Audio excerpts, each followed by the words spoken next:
You know what? Players play with pain and broadcasters play with pain. I don't have my best voice, but you know what? We're gamers here on A Few Extra Bucs. We're going to proceed with our podcast here on pewterpirates.com. I'm Mike Nabors. Boy, Bucs fans, I feel for you. It's been a rough week after watching that rough game. We're going to delve into the future of Jameis Winston, the future of so many players in this football team. I'm going to bring in my partner, Roy Cummings, and voice of reason, Justin Thomas, who's going to have his now stat of the week for us. But Roy Cummings, I kid you that you're F. Lee Bailey. You defended Gerald McCoy. You've always defended Jameis Winston. How on earth do you defend the Bucs, especially the offense, after watching that game?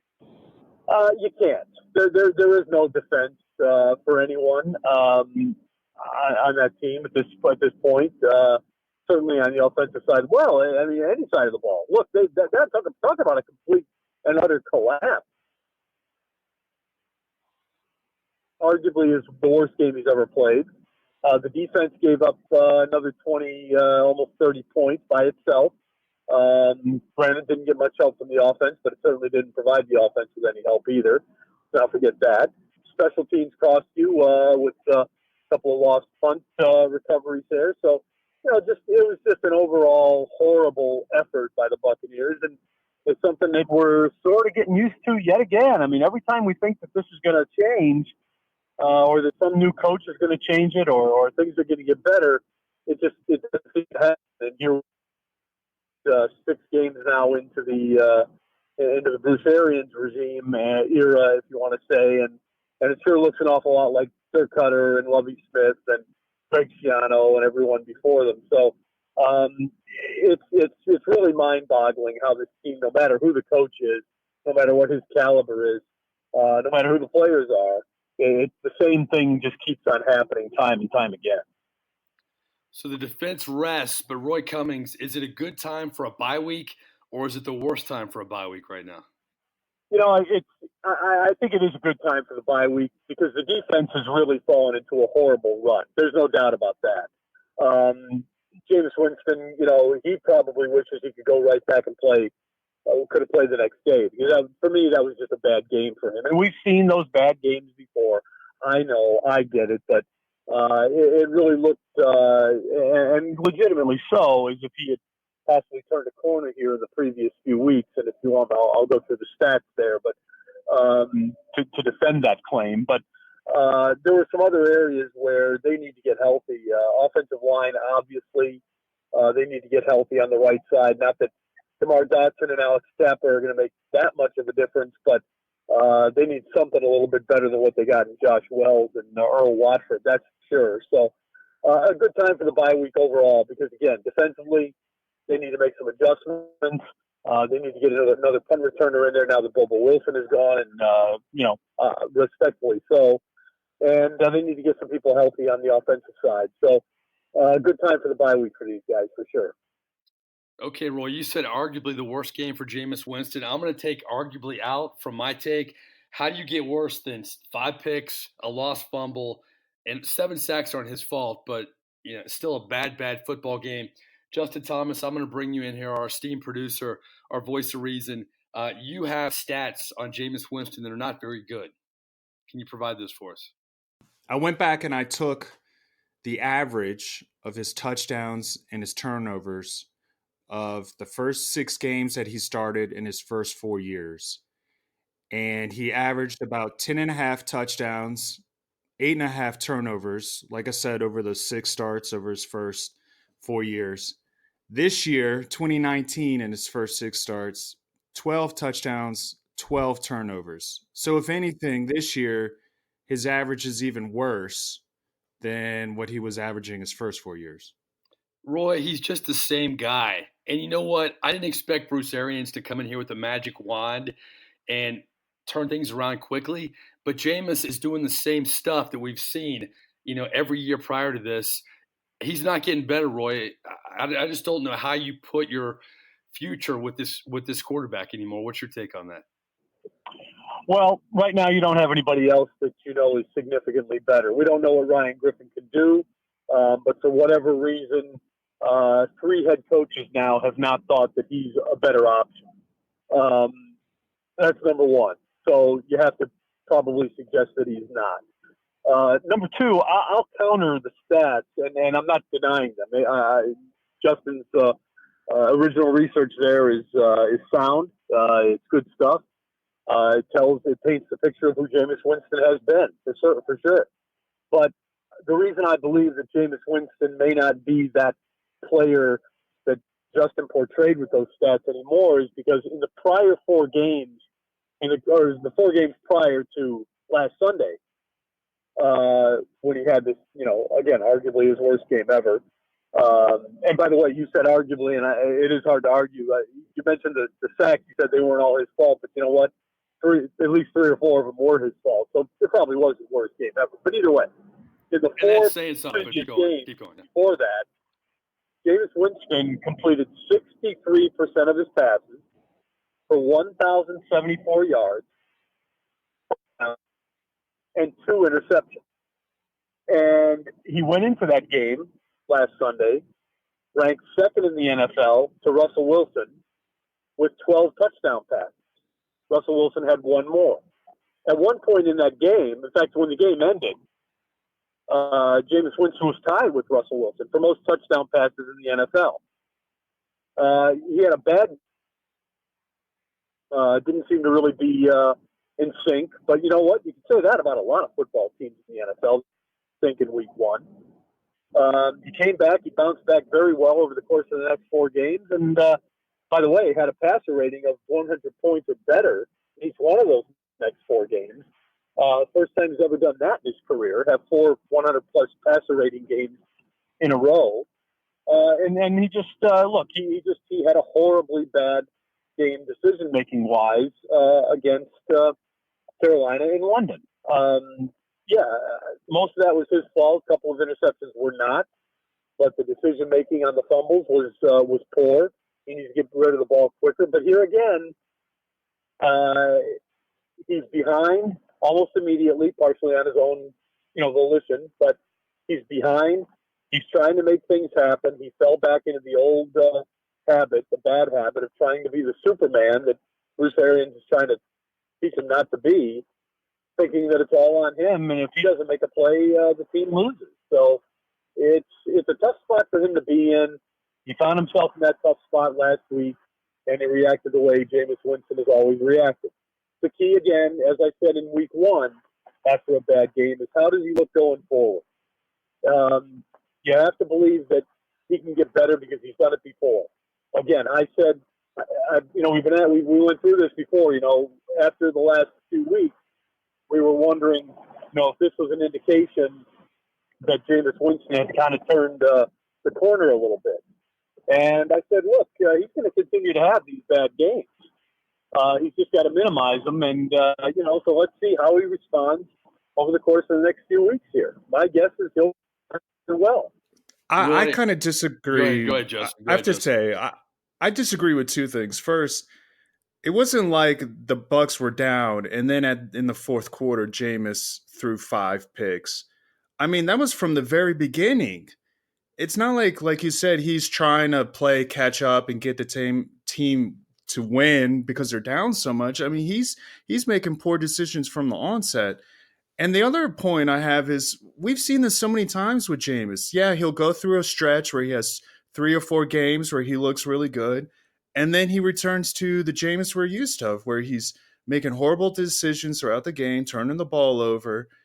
And it's almost like fool me once, shame on you, fool me twice, shame on me. I mean, how many times are we going to go with, oh, well, look at the last 4 games, he's so good. Yeah, he won't have 1 bad game.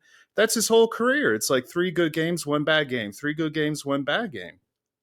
You're right. It is his whole career. And you know what else is consistent about his whole career? The lack of a solid offensive line playing in front of him. Jameis Winston last week was under siege probably as badly or as much, however you want to put it, as I've ever seen it. He got hit 14 times. He was under siege on almost every pass play. They had absolutely no running game laid out for him. The game plan was flawed from the beginning. If you saw that Jameis Winston wasn't having a good day, and as you said, and it was evident. The first throw, the first interception. I've heard talking to people on the inside.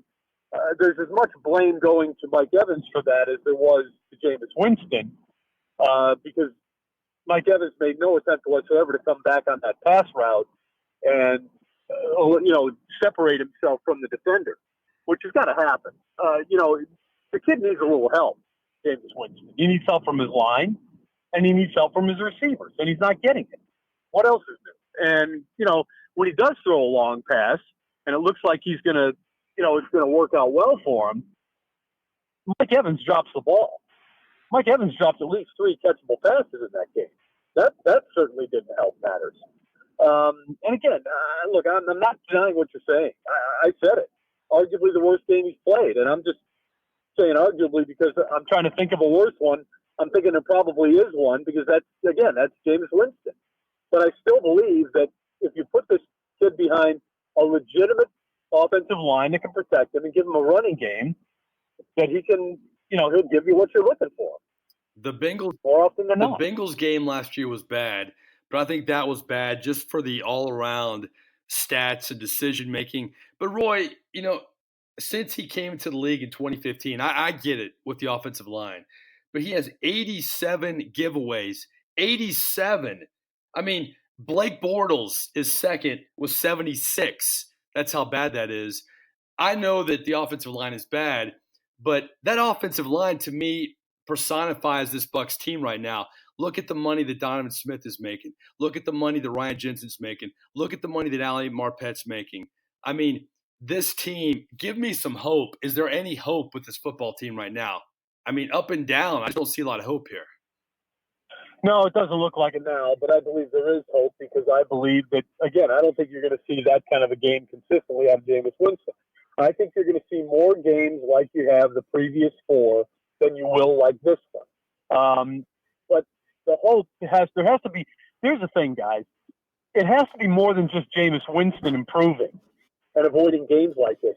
The defense is giving up it's giving up 30 points a game, all on its own, without any help from Jameis Winston. By the way, when is the last time you saw this defense give the Buccaneers offense a short field? The ball is, inside their opponent's 50. Give it to them at the 20. Give it to them at the opponent's at their own 40-yard line. It doesn't happen. So the defense isn't helping matters. The kicker cost them a game. Now you create a worse situation. A punt returner rather will help create a worse situation last week. Jameis Winston doesn't get any help. He doesn't get, and last week he didn't get any help from his offensive coordinator, Byron Leftwich, who I think called a horrible game.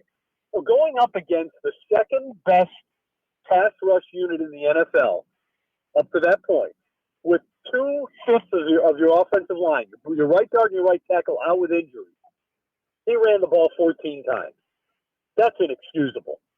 When you've got a weapon like Ronald Jones and a quarterback who's struggling the way Jameis Winston was throughout that game, you can't throw it 54 times. Because what you said, Justin, is right. It wasn't like they were behind by 30 points and Jameis Winston was throwing it up for grabs in the fourth quarter. The game was close. And then it got out of hand, and then guess who brought him back and made it somewhat close again?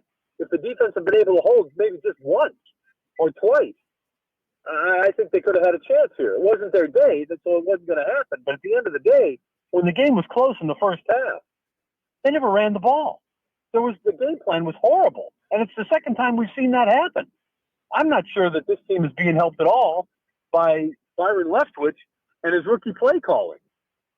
Bruce Arians may have a lot of faith in him, but I'll tell you what, Byron Leftwich has got a lot more growing to do as a play caller, in my opinion, than Jameis Winston has to do as a quarterback. I guess my problem, Roy, is you look around the league and, Deshaun Watson's getting hammered in Houston, but finding a way to win. Russell Wilson doesn't have near the weapons that Jameis Winston does. He's an MVP candidate. At some point, your quarterback who's getting all this money and you've invested so much in him has to be a difference maker and has to be above the fray a little bit.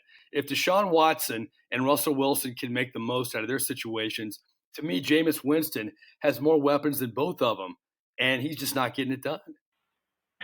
You're not wrong. The one thing I would say about Deshaun Watson is he's more of a mobile running quarterback. Jameis Winston runs when he has to, which is often. Look, there's no question. Jameis Winston has to be a better decision maker. He can't hold on to the ball as long as he does. He's got to start. Someone has to. But I find this hard to believe. How does someone, who's coached him, of the four people that have coached him, either as a head coach, coordinator, or quarterbacks coach, how has someone not come up with some kind of a tool for him? Some kind of a technique whereby he can just count in his head, 1,000, 2, 1,000, 3, and got to get rid of the ball, or tuck it and run. You would think that somewhere along the line, and maybe that has happened, and Jameis just can't seem to grasp it. But Jameis Winston's a pretty smart quarterback. I would think if that tool were provided to him, he'd make use of it. But you're right. It's primarily on Jameis Winston. I'm not denying that. He has to become a better decision maker, and he's got to do it, in the line of fire. It's not a matter of being better on Tuesdays or on Wednesdays and Thursdays at practice when they're in pads. It's a matter of being better on Sundays when you are under siege. And he's obviously still having a hard time learning that. But I will say this. I mean, again, you look at the 4 games prior to that, and he was getting rid of the ball quicker. He was making better decisions. He was, tucking it and running when there was nothing there for him. So this was clearly a reversion, a regression on his part back to the old Jameis Winston. It looked ugly, and there's no excusing it. But you know what? They're not going to change quarterbacks just yet. That change isn't coming until at least next year. So you better hope that he gets better fast. I just think there's so many problems with this football team. Jameis Winston is in the middle of the dartboard, but Jason Light's not far behind. The offensive line is very close. The defense is just in shambles. Jason Pierre-Paul back at practice. Roy, if he gets back, how does he help this defense? Because this defense obviously has a lot of holes, but he could help a great deal if he's Jason Pierre-Paul that we know. There was a point last week, guys, where Gerald McCoy got his first 2 sacks of the season. At that point, he had 1 less sack than all of the defensive linemen on the Buccaneers. Some wise guy tried to tweet back at me that I forgot about Shaq Barrett when I pointed that out. But Shaq Barrett is a linebacker. He's not a defensive lineman. This team is getting nothing except some run defense, which is important. Don't get me wrong on that. But they're not getting any kind of push at all from their pass rush. They just aren't. Carl Nassib has been a disappointment. Vita Vea as a pass rusher has been a disappointment. Ndamukong Suh as a pass rusher has been a disappointment. No one on the D line outside of Shaq Barrett, who's a linebacker and a stand-up linebacker at that, is creating any pressure on the quarterback. And that's making it hard on the secondary. The secondary has its own problem. It's horribly inexperienced. And we're seeing the effects of that now. But the problem is, guys, this team is not working as a unit very well at all. The linebacking core has been exceptional, in my opinion. It's the only group that's doing anything consistently. It's the only thing that's keeping this team from probably getting beat by 45 points or more. But at the end of the day, a year ago when when Mike Smith was fired, and everybody wanted his head and wanted changes on defense that they ended up getting. This team gave up 29 points per game, 30th in the NFL. Well, guess what they're giving up right now? 30 points a game, 31st in the NFL. They're actually worse under Todd Bowles than they were under Mike Smith and his crew. So, it's funny how you keep asking for changes and nothing changes. At some point, you got to say, you know what, maybe it's just the personnel. And I think we know that it is because, let's face it, it's just a matter of you've got extremely young players in the secondary, and it's just not getting done. Yeah, but the personnel to me falls on Jason Light, and they just gave him a contract extension. So I don't know. There's so many holes. You mentioned Vita Vea. There's so many, and we'll talk about Devin White right now too. I mean, I'm not going to judge him off this game, but we'll see if he turns out to be a great player. I mean, look at so many drafts. I don't blame Jason Light for drafting Jameis Winston. I would have drafted Jameis Winston, but now the O.J. Howard pick, I would have drafted O.J. Howard. It seems like the Bucs not only don't make good decisions, man, they're not getting any luck at all. It's hard to find the silver lining here. no matter how many times you peel or rip the tomato or the banana or whatever the hell we're doing to this team, it's hard to find a silver lining right now, Roy. No, you're absolutely right. And look, I've said this many times before when people have been critical of Jason Light because I've supported him in a lot of ways. And I guess this is a sign of support here, but I'm going to say it again. I don't remember the time that he drafted a player outside of Roberto Aguayo and maybe Matt Gay, but I don't remember the time when he drafted a player or signed a free agent where somebody said, "Oh my God, what are you doing? That's a mistake." Certainly that never happened with free agency. And it really didn't happen all that much with the secondary either. And, there was this argument recently about, why did you take the kid instead of taking why did you take Sean Murphy-Bunting, and why did you take Greedy Williams, who fell down everybody's draft board? Well, there was a point there a week ago where Sean Murphy-Bunting had more interceptions than Greedy Williams. He also had more tackles than Greedy Williams, and the kid missed a couple of games. So, I'm not so sure that even that was a bad pick. I think the Vita Vea pick was a smart pick. It came probably a year too early because I'm not sure Vita Vea would have fit into a 4-3 scheme, but maybe Jason Light knew something the rest of us didn't know. Maybe knew exactly what was going to happen with this team. I don't know, but at the end of the day, I think he's made some pretty good draft picks, and you're right. This team seems to be it can't seem to catch a break. Right now, though, part of the problem is you're playing, basically 5-6 guys in the secondary, and they're all first and second year players. And even Vernon Hargraves, who's the oldest, he's the old man of the bunch. It's not like he's got a lot of games under his belt. He's been hurt 2 years and missed a lot of time. He's got a lot of adjustments to make. So this team has its problems. There's no doubt about it. Oh, this team has a lot of problems, but you know what? I'm about to lose my voice and completely not talk, just stressed out about this football team and trying to find positives. But Justin, this will always help us get in a better mood potentially. You know what time it is.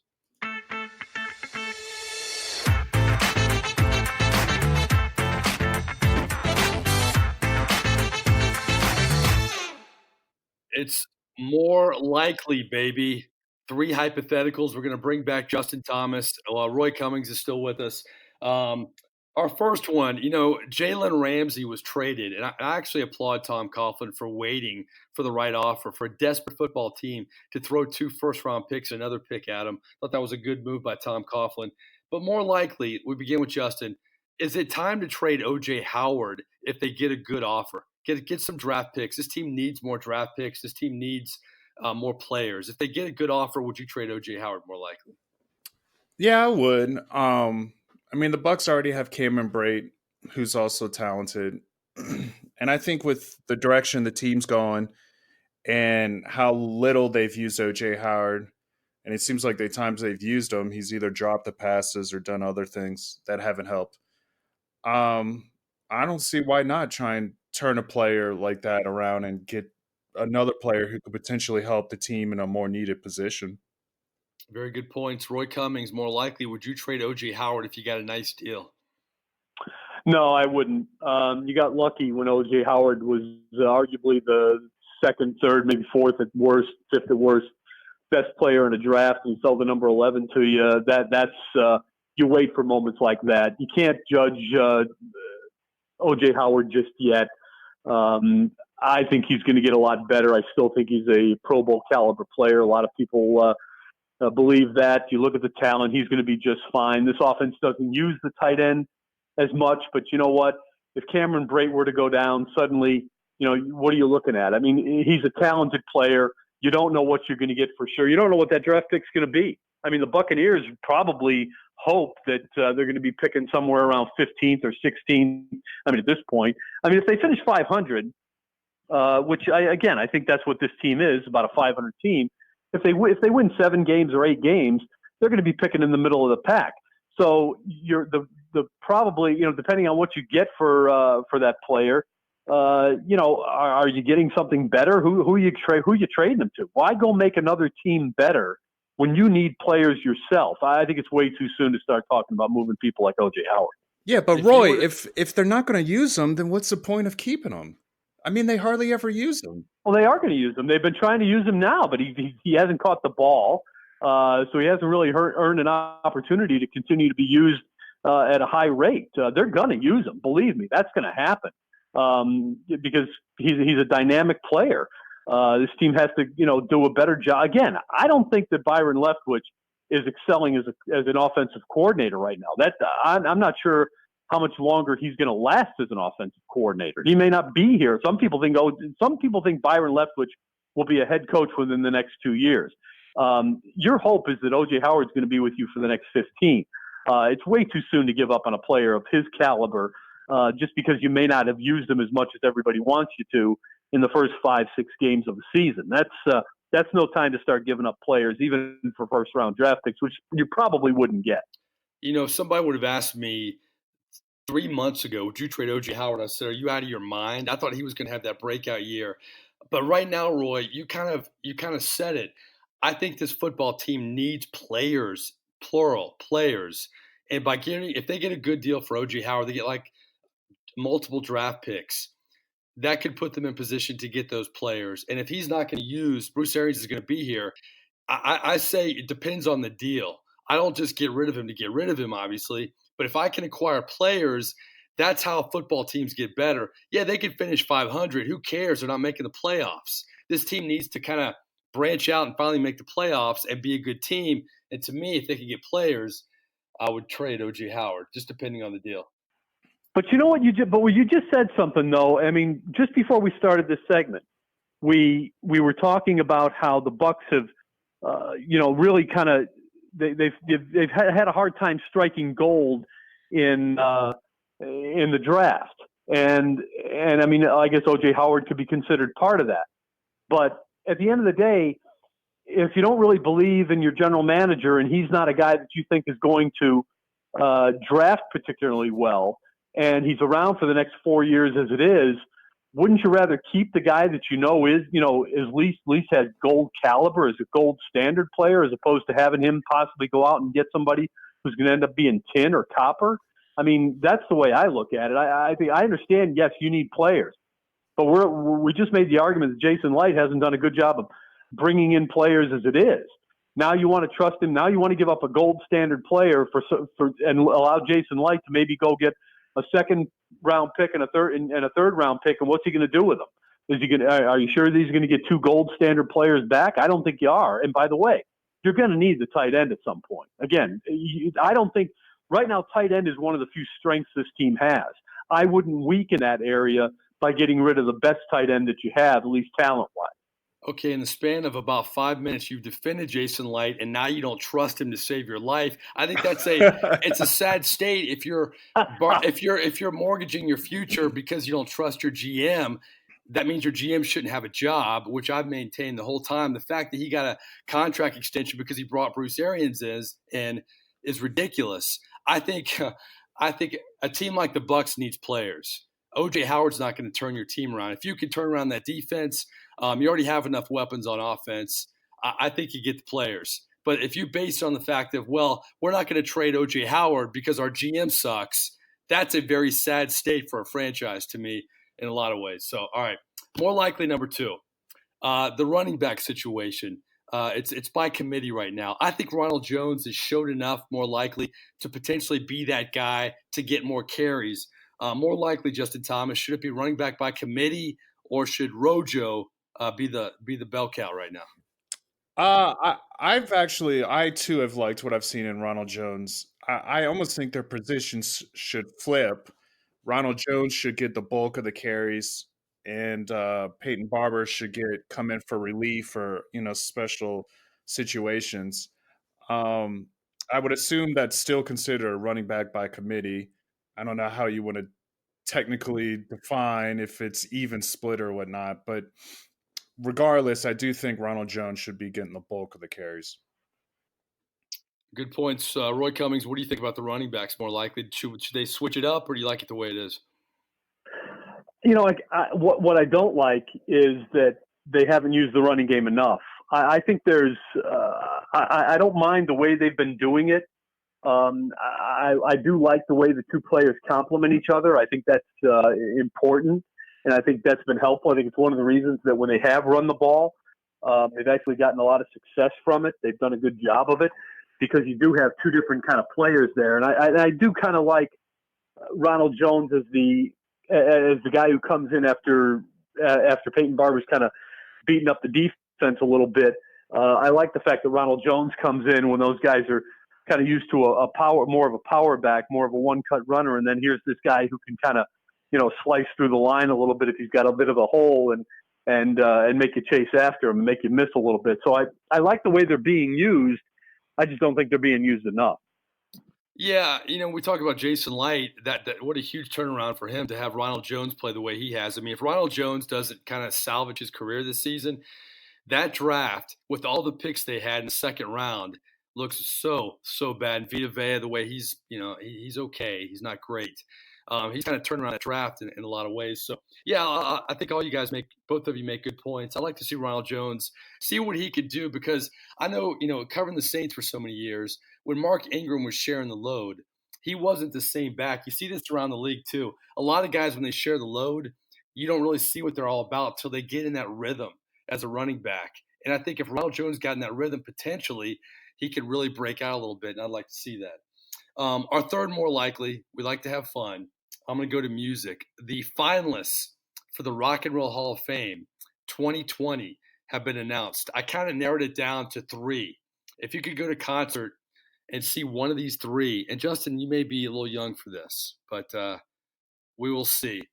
Would you go see the Dave Matthews Band? Would you go see Pat Benatar? Or how about the Doobie Brothers? I'm not young enough to know all 3, especially Dave Matthews. I mean, That's Dave Matthews had singles when I was growing up. I threw that in for you. Yeah, I appreciate it.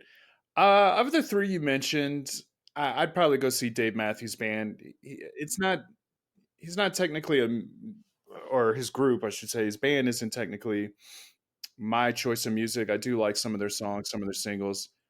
But I know I've heard from many people that he puts on a great show, and I've seen some of them play live, and they're all talented musicians. I think I would have fun, go to his concert of the 3. Interesting. Roy Cummings, Dave Matthews Band, Pat Benatar, or the Doobie Brothers?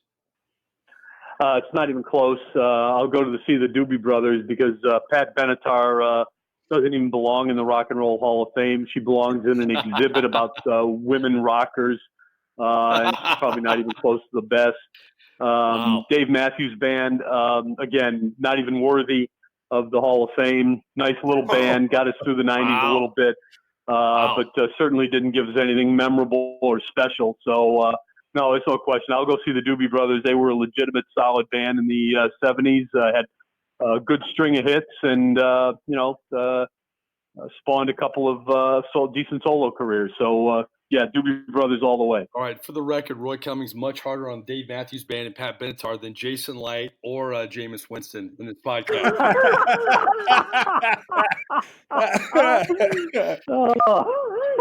You know I'm right, brother. Well, I'm talking about. I can't even say anything after that. Yeah, you're right. Let me go down. You say quickly, rapid fire, yay or nay. Okay, I'm gonna give you the other finalists for the Rock and Roll Hall of Fame, Roy. Okay, because I appreciate your music takes, even though. Okay. By the way, I did this once at the Rock and Roll Hall of Fame with Martin Fennelly of the Tampa Tribune. We when the Bucs were in Cleveland to play the Browns several years back. We went to the Rock and Roll Hall of Fame. We went to the Wall of Fame where all the signatures are of all the bands. We went through it, and we decided who was in and who was out. And let me tell you something. A lot of fans of a lot of bands wouldn't be very happy with our pick. So you go right ahead, Pat Benatar. You're about to get some company. My guess is.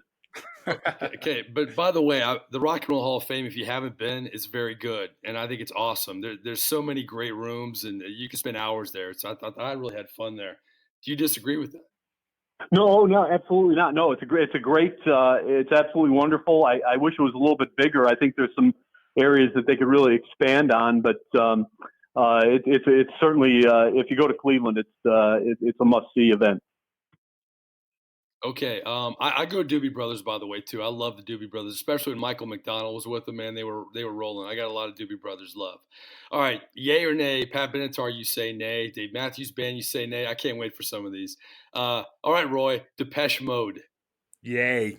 Who? Depeche Mode. So we got a yay from Justin. What do you got? Yeah, I'm gonna